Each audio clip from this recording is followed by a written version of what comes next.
男人呢一世講到底，最怕唔係冇面，係冇力、冇錢，個人講嘢會細聲，冇精氣神，個人企喺度都冇神。你唔好笑，我同你講得直接啲，男人最重要嘅兩個能力，一個就係性能力，一個就係賺錢能力。呢兩樣嘢表面聽落好似好俗，好似好現實，好似唔夠文雅。但你行過半世，見過人情冷暖，你就會知道世間好多大道理，最後都離唔開呢兩個字：有冇力。性能力唔單止係房入面嗰一回事，唔好講到咁窄。真正講深一層，佢係男人嘅精氣神，係振氣，係陽氣，係生命力，係一個男人仲有冇火，仲有冇膽，仲有冇一種令女人安心，令自己有信心嘅底氣。一個男人眼神有光，腰板企得直，做事有重勁，面對壓力唔會即刻散晒，呢啲全部都同精氣神有關。你睇一個人後生嗰陣，好多時未必睇得出，但一個40，一個50，身體有冇底，精神有冇火，夫妻之間有冇溫度，成個人係旺定係枯，就慢慢現晒出嚟。賺錢能力又係另一條命脈。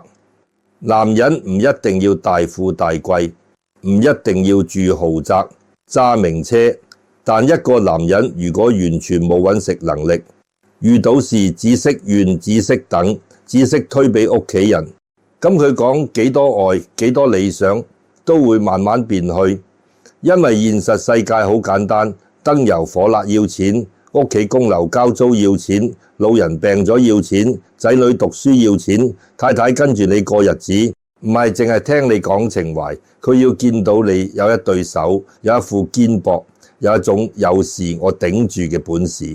男人識賺錢唔係一定氹財，而係佢有能力將混亂嘅日子整理返，將風雨擋喺門外，將一家人嘅心安住。所以我成日覺得男人身上如果同時有呢兩種能力，真係唔簡單。一種係向內嘅生命力，一種係向外嘅現實力。向內有火，個人唔會毀；向外有財，屋企唔會荒。兩樣加埋，個男人行出嚟就自然有氣場，唔使惡，唔使大聲，唔使成日證明自己。佢坐喺度，旁邊人都感覺到佢穩。女人睇男人，其實好多時唔係淨係睇樣，亦唔係淨係聽把口甜唔甜，而係睇佢有冇生命力，有冇搵食力，有冇一種可以帶住個家向前行嘅勢。古人講精氣神，真係唔係講完嘢。精係根，氣係行，神係光。根唔夠，氣就弱，氣一弱，神就散。一個男人精足，氣自然順，氣順，個神就定。你見過有啲男人明明唔係好靚仔，亦唔係好識講花言巧語，但佢一出現，成個場都定咗。點解？因為佢有氣，佢身體有底，心入面有火，做事有決斷。遇到問題唔逃避，錢財上又有章法。呢種男人味唔係噴香水噴出嚟，唔係着名牌着出嚟，係由身體心性能力一齊養出嚟。已經有一句好多人都聽過，原文係天行健，君子以自強不息。講白啲，即係天地運行，永遠都係向前。真正有骨氣嘅男人就唔會早早放棄自己，唔會未老先衰，唔會一輸少少就話命唔好。自強不息唔係叫你盲衝，唔係叫你硬撐，更加唔係叫你日日同人鬥狠。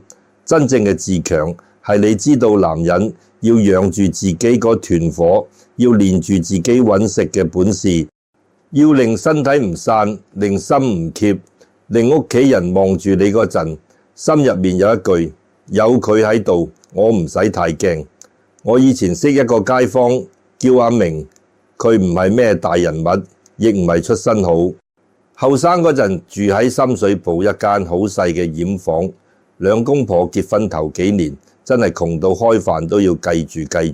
嗰陣佢做裝修散工，有工就做，冇工就周圍問人有冇嘢幫手。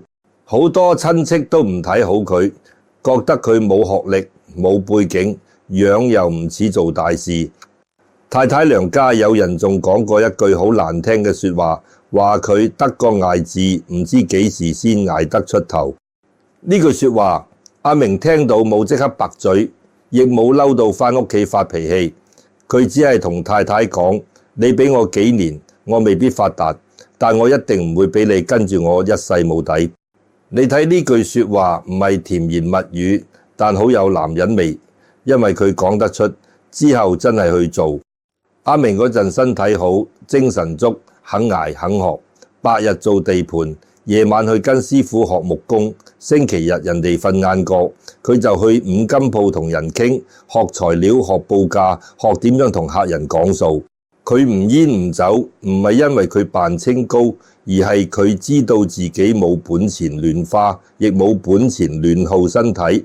佢成日講，男人窮一陣唔怕，最怕窮到連火都熄埋。冇錢可以慢慢揾，冇氣就真係乜都輸。嗰幾年，阿明同太太嘅日子真係唔易。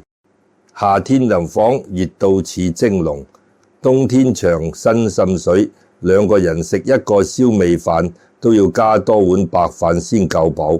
但太太一直冇走，唔係因為佢貪佢有錢，嗰陣佢根本冇錢，亦唔係因為佢把口叻。阿明其實唔係好多說話，佢留喺佢身邊係因為佢見到呢個男人身上有一股氣，每日收工返嚟成身汗，手指裂晒，但眼神唔死。被客人壓價，俾判頭拖糧，佢會嬲，但第二朝照樣起身。太太病咗，佢再攰都煲粥買藥。屋企冇錢，佢唔會話我都冇辦法，佢會即刻出去揾多份短工。女人有時要嘅安全感就係呢啲，不係你講幾多句我愛你，而係風一吹埋嚟，你係咪第一個企喺前面？幾年之後，阿明開始自己接細工程，起初只係幫人整櫃、補牆、換門鎖，慢慢客人覺得佢老實，手工又穩，介紹一個又一個。再過幾年，佢租咗個細超，請咗2個伙計。收入唔算誇張，但終於可以搬離冧房，租一間正常啲嘅單位。嗰晚搬屋，太太執完最後一箱衫，坐喺新屋地下，突然喊咗出嚟。阿明問佢做咩喊，太太話：我唔係因為間屋大咗喊，我係覺得當年我冇睇錯人。呢句說話其實就係對一個男人最高嘅肯定。女人話冇睇錯人，唔係話你一定要賺到幾多億，唔係話你一定要呼風喚雨，而係你有生命力、有責任感、有揾錢本事，有一種越難越唔肯縮嘅氣。男人最吸引人嘅地方，唔係一時嘅浪漫，而係長年累月都仲有力量。唔係口頭上話保護你，而係真係有能力保護。唔係1萬半萬嘅激情，而係你身上嗰團火可以照住一頭家行好多年。講到性能力，好多人會即刻諗歪，其實唔使。男人嘅性能力，往深處講，就係夫妻之間嘅親密能力，係身體有冇溫度，情感有冇連接，生命有冇流動。你見有啲男人未到老，已經成個人攰晒，返到屋企冇聲冇氣，太太講2句佢嫌煩，身體親近冇心，精神交流又冇力，咁個家慢慢就會凍。相反，一個精氣神足嘅男人唔一定日日講好肉麻嘅說話，但佢有熱度、有眼神、有擁抱、有承擔，夫妻之間自然唔會咁易變成室友。呢種能力係男人嘅陽氣，亦係一個家庭入面好重要嘅暖氣。賺錢能力又係同一個道理，錢唔係萬能，但冇錢好多嘢真係難講尊嚴。你想孝順父母，手上冇錢，好多時只剩一句我有心。你想對太太好，日日講將來會好，但一到交租交學費就黑口黑面，感情都會被現實磨薄。你想教育仔女有底氣，自己日日驚電話追數，個心點定得落嚟？所以男人賺錢唔係俗，係本分。男人練揾錢能力唔係貪，係對自己屋企負責。識賺錢嘅男人唔係淨係識揾銀紙，係識睇時勢，識忍一時，識捉機會，識同人打交道，識將一盤散沙慢慢砌成一個局。阿明後來同我飲茶，講過一句好實在嘅話，佢話男人兩樣嘢真係唔可以冇，一樣係身體，一樣係手藝。身體冇咗，想搏都搏唔起；手藝冇咗，想賺都賺唔到。我聽完覺得呢句雖然粗淺，但好接近古人講嘅道：身體係本錢，能力係路。冇本錢行唔遠，冇路力再大都亂撞。男人最怕就係兩樣都唔理，後生亂耗身體，中年又唔肯學賺錢，去到有事發生，先發現自己既冇火又冇路，屋企人望住你，你自己都搭唔上。你睇完阿明呢種普通街坊故事，可能會覺得係男人身體要有火，手上要有本事，先可以慢慢撐起一頭家。但如果將呢個道理放大10倍、100倍，放到一個真正喺時代入面翻雲覆雨嘅男人身上，你就會更加明白點解我話男人最重要嘅兩個能力，一個係生命力，一個係賺錢力。呢兩樣嘢唔係小事，唔係講笑，亦唔係俗氣。喺現實世界，呢兩樣就好似男人身上兩條主龍脈，一條管住精氣神，一條管住財氣局。生命力夠，個人就有光；賺錢力強，人生就有局。兩條龍脈一通，個男人就唔再係普通男人。佢企喺人群入面唔使開聲，旁邊人都感覺到一陣勢。講到呢種男人，香港同澳門近代最有代表性嘅公開人物何鳳新一定走唔甩。好多香港人細個就聽過賭王呢個名，唔一定人人熟佢每一段生意，但人人都知道呢個男人一生好傳奇。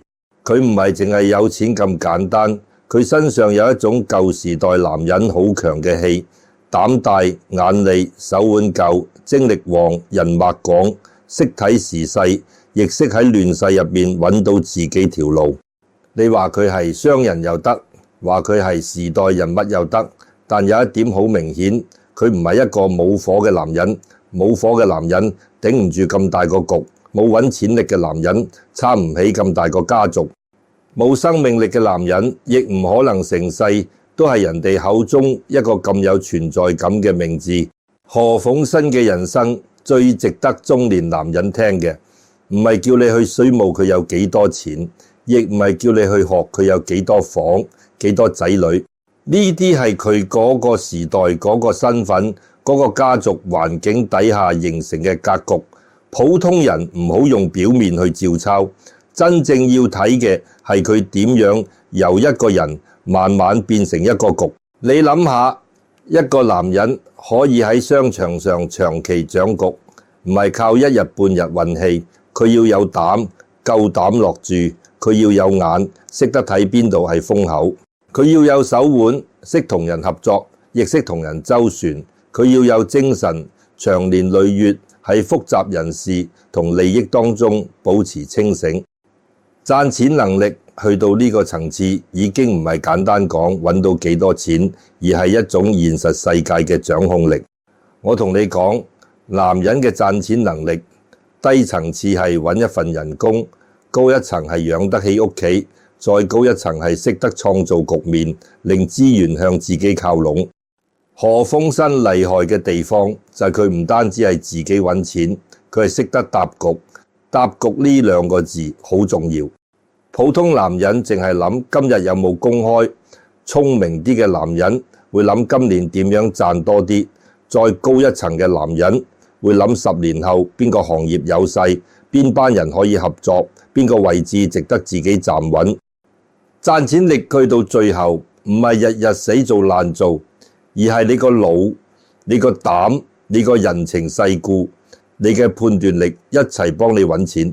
呢種男人就唔係單靠辛苦，係靠氣勢、靠眼界、靠佈局。但佢另一邊更加令外界一直講到今日，就係佢嘅生命力同家族繁衍。公開資料入面，何鳳新有4房家庭、17名子女，呢個數字放喺普通人身上已經好驚人，放喺一個同時要經營烹大事業嘅男人身上就更加令人覺得呢個人身上真係有一股好旺嘅氣。你唔好一聽到呢度就諗到低俗嗰邊。從國學角度睇，子女多，家族大，某程度上反映嘅係一個男人嘅生命能量、家族能量、延續能力。古人點解咁重視香火？點解咁重視家族？因為喺舊時觀念入面，一個男人唔單止為自己活，仲為一個家族開枝散葉，將自己嘅血脈、資源、人脈、名聲延續落去。呢種延續力本身就係男人生命力嘅一種外化。當然今日時代唔同，婚姻觀念、法律制度、男女關係都同以前好唔同，所以我哋唔係叫人照住舊時豪門格局去行。普通男人更加唔應該攞男人有本事就可以點樣去傷害伴侶、欺負家庭。呢個唔係我今日想講嘅重點。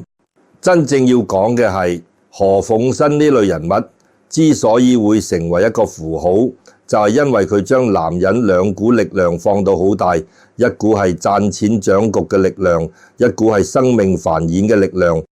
錢令佢有局，人令佢有家族，膽識令佢可以喺時代變化入面揸住機會，精氣神令佢到好老都仲係外界關注嘅中心。呢種男人唔係淨係有錢，係有勢。男人有勢同男人有錢係兩回事。有錢可以係一時，有勢就係整個人嘅能量場。你有冇見過有啲人戶口有錢，但成個人縮縮失失，講嘢冇底氣，做事冇決斷，身體又差，屋企人亦唔服佢？呢啲叫有錢，但未必有勢。相反，有啲男人未必日日炫耀自己幾富貴，但佢眼神定，身體硬淨，遇事唔慌，講一句說話人哋會聽，屋企人有事會第一時間揾佢，生意場上人哋願意同佢合作。呢啲就係有勢。何鳳燊俾人記住，就係因為佢身上長期有呢種勢，賺錢力令佢有現實地位，生命力令佢有個人吸引力，兩樣合埋就變成一種好強嘅男人氣場。你睇返好多男人年輕時成日講夢想、講志氣、講自己將來點樣，但真正走到中年，分野就出現。有人身體先垮，日日攰到冇神，夫妻之間凍晒，做事又冇火。有人揾錢力唔夠，遇到一兩次風浪就成個人沉落去，怨天怨地，返到屋企得個嘆字。亦有人兩樣都守得住，身體唔係話18、22咁，但精神仲好，腰板仲直，腦筋仲轉，錢路仲識揾，屋企人望住佢都覺得有靠。呢三種男人命運去到後半場差別好大。你唔好以為女人睇唔出，仔女睇唔出，朋友睇唔出，其實人人都睇得出一個男人係旺定係弱，係有路定係冇路，係有火定係得返灰。所以何鳳燊呢個例子用嚟講男人兩個能力好有分量。佢提醒我哋，男人嘅成功唔係一條線，而係一個整體。你淨係身體好，但冇揾錢力，火會變成亂沖。你淨係識賺錢，但身體乾晒，夫妻冷晒，人心散晒，錢會變成一堆冰冷數字。真正令人服氣嘅男人係兩樣都有，有陽氣，又有財氣，有慾望，但識化成行動，有野心，但識變成事業，有生命力，亦有能力俾身邊人過好日子。呢種男人先真係有吸引力，因為佢唔係淨係講自己幾勁，而係佢整個人生都證明到佢有本事將火變成光，將膽變成局，將錢變成家族嘅底。我哋中國人講旺，其實好有意思。一個男人旺唔係淨係面紅耳赤、聲大大，真正嘅旺係精氣神足，財路有門，人緣唔斷，家庭有承接。何鳳燊一生嘅公開形象就係好多人心目中旺字嘅極端版本。佢有龐大事業，有家族延續，有人物、有名字、有時代位置。你可以對佢嘅人生有唔同評價，因為任何大人物都唔會只有一面。但單講男人嘅生命力同賺錢力，佢確實係一個非常強烈嘅例子。佢令普通男人明白，男人身上嗰股氣，如果養得住、用得啱、放得大，真係可以改變自己成條命，甚至影響一個地方、一個行業、一個家族。不過，我想再講深一層，何鳳新嘅故事唔係叫你覺得男人一定要做到老王先叫成功，唔係。普通男人唔需要4房17個仔女，唔需要賺到幾十億，唔需要日日坐直升機出入先證明自己係男人。真正對我哋有用嘅提醒係，你身上嗰2條主龍脈有冇斷你嘅生命力仲喺唔喺？你嘅揾錢力仲有冇練？你係咪30幾40歲就開始認命，話自己唔得，話身體差，話揾錢難，話世界唔公平？你係咪一邊羨慕人哋有氣場，一邊自己夜晚唔瞓，日頭唔喐，機會嚟到又唔敢捉？男人最怕唔係暫時輸，最怕係自己熄咗自己盞燈。我成日同人講，男人到中年之後，唔好成日問自己仲有冇運咯，先問自己仲有冇火。你有火就肯起身，你有火就肯學，你有火就肯面對太太同仔女。你有火，就算今日低谷，聽日都仲有機會翻身。跟住再問自己有冇揾錢力，唔係問你而家有幾多錢，而係問你仲有冇能力創造收入，仲有冇能力學新嘢，仲有冇能力同人合作，仲有冇能力喺亂局入面揾到一條路。生命力同賺錢力一內一外，一陰一陽，一個係火種，一個係道路。火種未滅，道路未斷，男人就未輸。何鳳新俾我哋見到嘅，正正係呢種強大男人能量嘅放大版。佢敢搏，因為有膽氣；佢識賺，因為有眼界；佢有人跟，因為有氣場；佢家族龐大，因為生命力同資源力都好強。呢啲唔係普通一句有錢人可以講完。真正值得男人學嘅係佢嗰種唔輕易認輸嘅勢，係佢將自己能力放到最大嘅膽，係佢喺時代浪入面唔係縮埋一角等運到，而係自己行出去開局。男人如果連呢股心氣都冇，咁就算命你話你有財，你都接唔住；就算機會行到門口，你都開唔到門。講到尾，男人最重要嘅2個能力，一個係性能力，一個係賺錢能力。呢句說話唔係低俗，亦唔係粗淺，反而係人生行到某個年紀之後先會明白嘅大實話。性能力往深處講係精氣神，係陽氣，係生命力，係男人身上嗰團火。賺錢能力往深處講係財氣，係手腕，係現實世界入面開路嘅本事。你有火，人財有神；你有路，家財有底。2樣齊備，男人自然硬淨，自然有吸引力，自然有一種令人覺得靠得住嘅氣場。呢種氣場唔係靠口講出嚟，唔係靠扮惡扮大聲，而係一個男人由內到外真真正正養出嚟。儒家有句說話好值得男人記住，原文係君子務本，本立而道生。講白啲，即係做人要先顧住根本，根本立得穩，條路自然慢慢生出嚟。男人嘅根本係咩？唔好講到太虛。第一係身體嘅根，第二係揾食嘅根，第三係心性嘅根。身體嘅根唔穩，你想搏都搏唔起；揾食嘅根唔穩，你想照顧屋企都冇底；心性嘅根唔穩，你有少少錢，有少少火，就會變成驕，變成躁，變成亂。真正有本事嘅男人係知自己要強，但唔亂強；知自己要揾錢，但唔跪低；知自己有男人火，但唔用嚟傷人。呢個就係本立而道生。所以認可性能力同賺錢能力唔係叫男人放進，亦唔係叫男人成日攞嚟炫耀。相反，正因為呢2樣嘢重要，所以更加要珍惜，更加要養住，更加要用得正。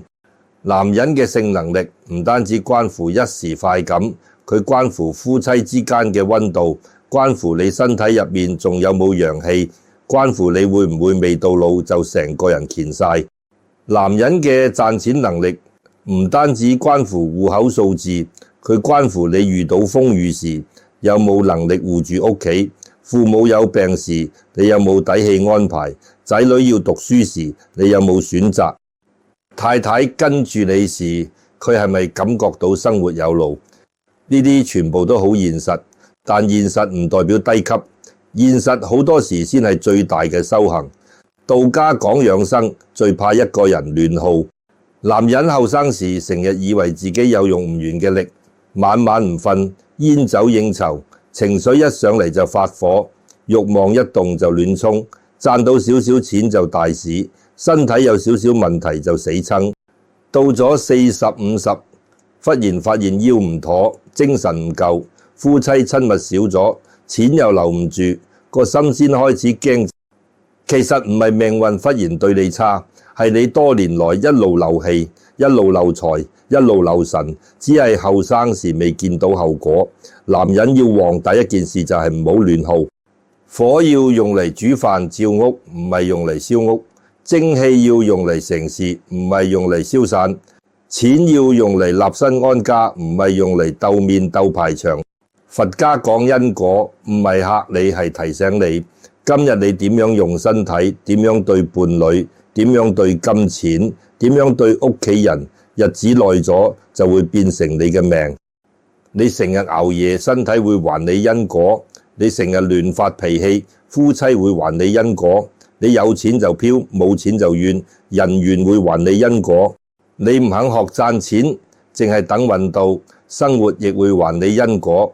相反，你肯養身體，身體會回你一份氣；你肯練本事，本事會回你一條路；你肯對太太有溫度，感情會回你一份暖；你肯對錢有分寸，錢財會慢慢聚。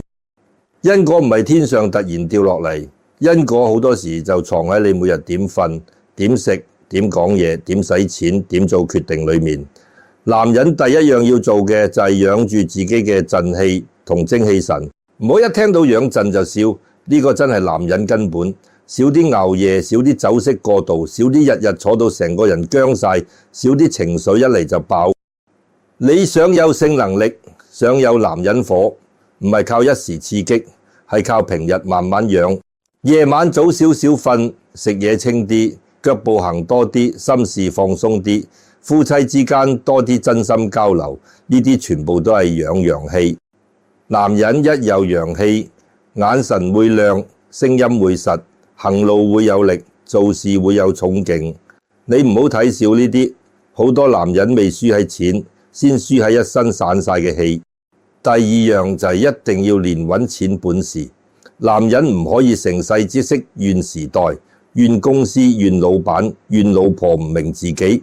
你可以暫時冇錢，但唔可以冇揾錢能力。你可以而家低谷，但唔可以唔學新嘢。做生意嘅要學報價、學成本、學客戶、學現金流；打工嘅要學技術、學溝通、學人情世故、學點樣令自己值錢。做自媒體、做銷售、做手藝都一樣，要學市場、學觀眾、學人心。錢唔會無端端自己行過嚟，錢多數係跟住能力走，跟住信任走，跟住價值走。你有能力解決人哋問題，人哋先願意俾錢你。你有能力長期穩定輸出，財路先會慢慢打開。第三樣，男人要有膽識，冇膽嘅男人機會行到面前都會驚，冇識嘅男人膽再大都會亂撞。膽識兩個字，一個係膽，一個係識。膽係你敢唔敢行出去，識係你知唔知點樣行。男人要賺錢，真係唔可以永遠縮喺安全位，但亦唔可以一熱血就露晒身家。見到機會要敢問、敢試、敢傾、敢爭取，但出手之前要計清楚風險，睇清楚人，睇清楚局。何鴻燊嗰種人物之所以成局，唔係淨係膽大，係膽大之餘有眼光、有手腕、有人情世故。普通男人未必做到咁大，但起碼要有一種心氣，我唔會永遠等人安排我條命，我要自己為自己開一條路。第四樣，男人要有真正嘅男人味。男人味唔係惡，唔係粗聲粗氣，唔係返到屋企指指點點，亦唔係用錢壓住人。真正嘅男人味係講得出做得到，係屋企有事你第一個企出嚟，係太太攰嗰陣你唔係淨係叫佢忍，係父母老咗你有能力安排，係仔女望住你會覺得做人要有擔當。夫妻關係入面，性能力係一團火，賺錢能力係一個底。淨係有火冇底，日子會飄；淨係有底冇火，感情會凍。火同底都有，個家先暖，感情先穩。女人心入面先會覺得呢個男人唔係得把口，佢真係有溫度，亦真係有能力。第五樣，男人要學識收火，呢點好重要。你有火係好事，但火太猛會燒傷人。你有錢係好事，但錢太露會惹是非。你有性能力係好事，但唔知分寸會變成耗損。你有賺錢能力係好事，但唔知留守會變成貪。真正高段嘅男人唔係冇慾望，而係識得將慾望化成動力；唔係冇脾氣，而係知道幾時要收；唔係冇野心，而係知道條路要行得長，唔可以一鋪路晒。男人最怕一旺就飄，一有錢就亂，一有女人欣賞就迷，一有人稱讚就失魂。你守得住自己，福氣先守得住你。我見過好多男人後半生真正輸唔係輸喺冇本事，而係輸喺有本事但唔識守。有啲男人後生時身體好，賺錢又快，女人緣又旺，但一飄就亂，酒色財氣樣樣過度，最後身體散，家庭散，錢財散，人緣散。亦有啲男人冇咁大名氣，冇咁多光環，但佢識養生，識潮本事，識守住太太，識穩住錢袋。50歲之後反而越來越順。你話邊個先係真型？我會話男人最犀利，唔係30歲嗰陣幾威，而係60歲回頭望，身體仲有氣，屋企仲有人，錢財仲有底，人心仲服你，呢種先係真真正正嘅強。所以男人最重要嘅兩個能力，一個令你有火，一個令你有路。性能力令你有生命力，有吸引力，有夫妻之間嘅溫度。賺錢能力令你有現實力，有話事權，有照顧屋企嘅底氣。你可以出身普通，可以學歷唔高，可以後生窮過，可以曾經俾人睇低，但只要你肯養住精氣神，肯練住揾錢力，肯令自己一年比一年硬淨，呢個男人就唔會真係輸。最怕嘅係自己提早認命，自己熄咗盞燈，自己放低咗雙手，然後仲日日怨天怨地，話世界冇俾機會你。男人要強，唔係為咗壓人，係為咗護人。男人要賺錢，唔係為咗炫耀，係為咗安家。男人要有性能力，唔係為咗放蠢，係為咗證明自己生命仲旺，夫妻仲有火，身心仲未枯。呢兩樣能力係老天俾男人嘅兩把刀，一把斬開疲弱，一把斬開窮困。你用得正就係福，你用得偏就會傷自己。識用、識養、識守，男人先可以一路行到中年晚年，仲有光，仲有路，仲有底氣。如果你聽到呢度，覺得呢番說話對你有少少提醒，記得幫我點個讚，訂閱呢個頻道，亦可以分享俾身邊有緣嘅男人。呢一個小小動作，可能就係將一份提醒傳出去，等更多男人唔好未老先衰，唔好未窮先怕，唔好未輸先散。